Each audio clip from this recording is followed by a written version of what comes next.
Tajnim Tanha AID থেকে আপনি লিখেছেন, আমার ভাই একটা হারাম রিলেশনশিপে আছে, সে যে মেয়ের সাথে রিলেশনশিপে আছে সে মেয়ে আমার জন্য কসমেটিক্স দিয়েছে, এটাকে আমি ব্যবহার করতে পারবো?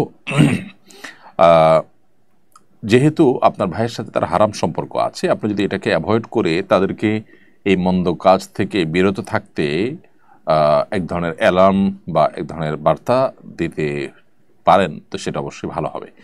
এমনিতে সে আপনাকে তার নিজস্ব টাকা থেকে উপহার হিসেবে, রোকন হিসেবে দিয়েছে, মৌলিকভাবে সেটা আপনার জন্য গ্রহণ করা হারাম বা নাজায়েজ নয়।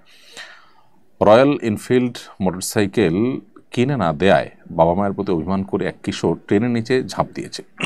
এ ধরনের ঘটনা প্রায়ই ঘটে। এ ধরনের দুর্ঘটনা রোধে করণীয় কি? কীভাবে সন্তানের প্রতিপালন করলে সন্তান তার বৈষয়িক বিষয়ে আগ্রহী না হয়ে পড়াশোনার প্রতি আগ্রহী হবে?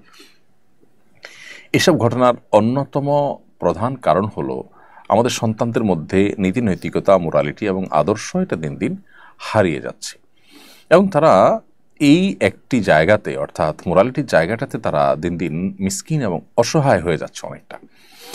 তো এই জায়গা থেকে আমাদের সন্তানদেরকে উদ্ধার করবার জন্য তাদের মধ্যে দিনই চেতনা জাগ্রত করতে হবে, আল্লাহ ভীরুতা তাদের মধ্যে তৈরি করতে হবে, নিজেরা আল্লাহ ভীরু হওয়ার চেষ্টা করতে হবে, তাহলে সন্তানরা সেখান থেকে শিখবে। হলো মার্কেট থেকে কিনে আনা নতুন জামা কাপড় না ধুয়ে নামাজ পড়া যাবে কিনা? উত্তর হলো, মার্কেট থেকে কিনে আনলে সেই নতুন কাপড় চোপড় ধোয়া জরুরি না, সেটা আপনি না ধুয়ে নামাজ পড়তে পারেন।